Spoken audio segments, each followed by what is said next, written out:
چین به په راتلونکي کال کې د مالیې د پالیسیو په اړه ډیر اغیزناک ګامونه پورته کړي. د چین د مالیې وزیر لان فون د روانې اونۍ په 2 ورځني ملي د کار کنفرانس کې چې پرون په بیجینګ کې پای ته ورسید ویلي چې چین به په راتلونکي کال کې د مالیې د پالیسیو په اړه ډیر اغیزناک ګامونه پورته کړي. د دې پالیسیو تمرکز به د خلکو په ژوند، مصرف، د کارموندلو فرصتونو، زده کړو او د عمر زیاتو کسانو د پالنې په برخه باندې وي. د دې فعالو پالیسیو له ډلې د مالیې د کسر تناسب زیاتول، د مصرف زیاتول او د فنډونو د ویش سرعت چټکول شامل دي. د حکومت لوی اندازه بانډونه هم به خپاره شي ترڅو د اقتصادي ودې د ثبات لپاره بشپړه همکاري وکړي او د هیواد د اقتصادي جوړښت د اصلاح لپاره پانګونه زیاته کړي. لان فون وویل موږ به د خلکو د عاید زیاتولو لپاره مختلفې لارې چارې ولټوو او د ښاري او اطرافي وګړو لپاره به د روغتیايي بیمې اندازه زیاته کړو.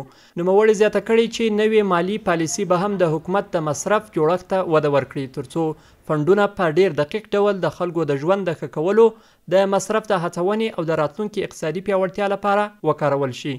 تمه کیږي چې په راتلونکي کال کې حکومت د خپلو فنډونو ویش په وخت کې ګړندی او په لویه کچه کړي.